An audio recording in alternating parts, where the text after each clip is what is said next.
Hello అండి, welcome to moms recipes. ఇవాళ మన రెసిపీ వచ్చేసి రోస్టెడ్ కాజు పంకిన్ సీడ్స్ మసాలా అండి. ఇది టీ టైమ్ స్నాక్స్లోకే కానీ పిల్లల స్నాక్స్ బాక్స్లోకే కానీ బాగుంటుందండి. ముందుగా ఒక బౌల్ తీసుకొని దాంట్లో ఒక టేబుల్ స్పూన్ ఆయిల్,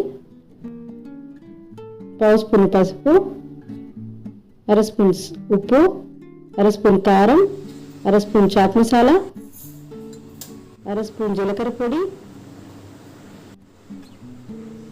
అర స్పూన్ మిరియాల పొడి, అర స్పూన్ ఆమ్చూర్ పొడి వేసి బాగా మిక్స్ చేసుకోవాలండి. కారం కానీ మిరియాల పొడి కానీ మీ స్పైసీకి తగ్గట్టు వాడుకోండి. ముందుగా ఒక ప్యాన్ వేడి చేసి దాంట్లో 1 నిమిషం పాటు జీడిపప్పును ఒక్కసారి డ్రై రోస్ట్ చేసి తర్వాత దాంట్లో గుమ్మడి గింజల పప్పు వేసి రెండు కలిపి క్రిస్ప్గా అయ్యే వరకు రోస్ట్ చేసుకోవాలండి. తర్వాత మనం ముందుగా ప్రిపేర్ చేసుకున్న మసాలా వేసి కలిపి స్విచ్ ఆఫ్ చేసేయాలండి గ్యాస్. తర్వాత ఇది చల్లార్చిన తర్వాత ఒక ఎయిర్ టైట్ డబ్బాలో స్టోర్ చేసుకుంటే 15-20 రోజుల వరకు నిల్వ ఉంటుందండి. Thank you for watching.